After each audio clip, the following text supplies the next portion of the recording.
This is CHS TV News.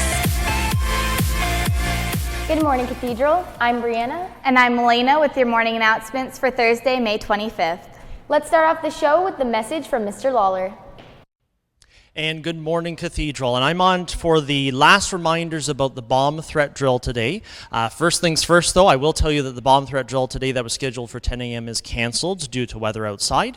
So teachers, I will ask you to just keep in mind an email coming out in the near future that will reschedule a date. And then, of course, that date is not a surprise date, so you can share that date with your students. But it is going to be the last time that I'm going to be on going through bomb threat drill procedures with you today.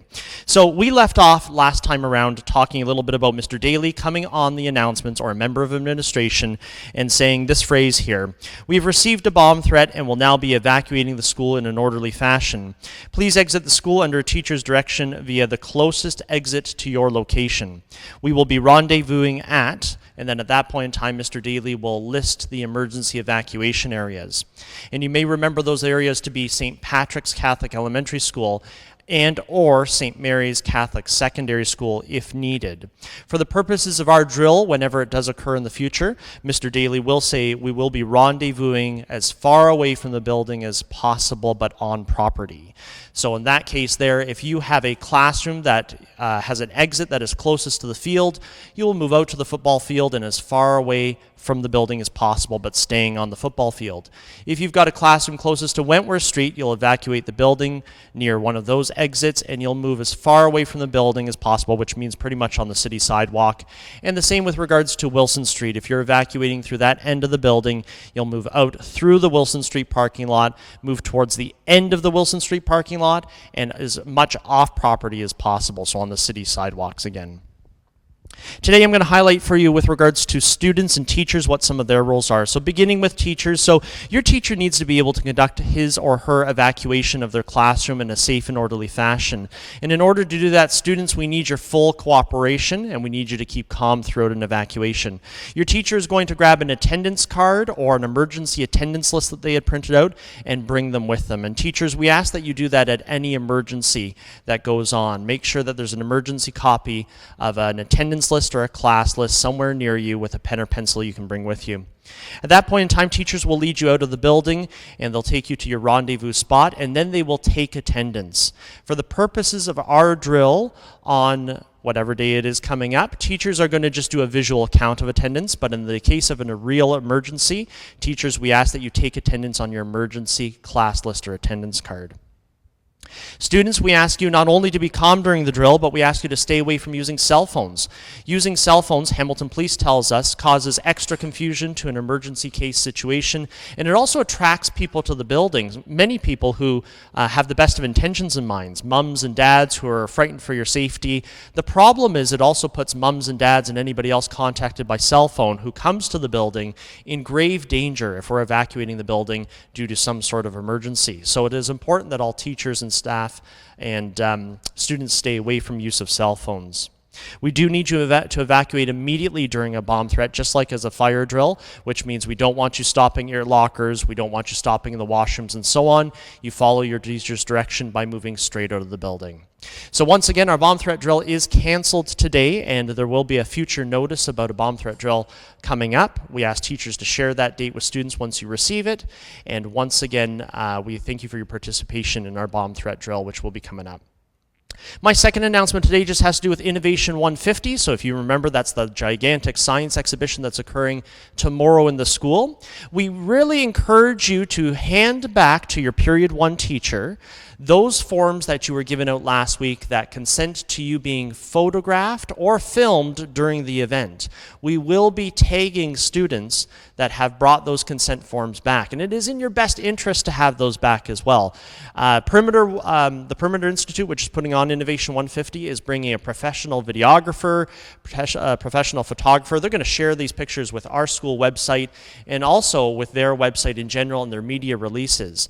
If you would like to be part of that, and it's an exciting opportunity to be part of, we need consent from mom and dad that is going to be going on, that you make sure you get that form back with mom or dad's signature into your Period 1 teacher ASAP. Teachers, we ask that any remaining consent forms that you have that have been signed, if they're in your possession, please send them to the main office now, as our main office staff will be collating them. Students, tomorrow we will be sending out tags or labels that we're going to ask you to wear if you've consented to have your photograph or video likeness taken during the event. And in that case, we'll ask you to put them on so the videographer and the photographer are able to see you. Have a great day, Cathedral. Enjoy tomorrow, Innovation 150, and we'll see you there. Thanks, sir. Attention all graduates attending the grad dinner dance. The table seating plan is now posted on the grad bulletin board next to the guidance office. Please check your name and ensure you are seated at the table of your choice. Please make sure your name does not appear at two different tables. If your name or your guest's name does not appear, it's because a ticket was not purchased or you did not submit a table seating plan. Please do so ASAP. Please see Mrs. Tambasco for any changes, corrections, or concerns. Listen up, Period 5 teachers. The Glee Club still has spots available for their Period 5 buyout next Thursday, June 1st, to watch their end of the year showcase entitled Rise Up. The cost is only $2 a student, but be sure to contact Mr. LaRue sometime today to hold your spot for your class. Thanks from Glee Club. Attention all students who are applying for the African Caribbean Cultural Potpourri Youth Scholarships. Application forms must be submitted to Mr. Nordoff to no later than next Wednesday if you would like him to submit them for you. Students may also mail their application forms on their own. If you have any questions, please see Mr. Nordoff for details. Do not wait till the last minute to apply.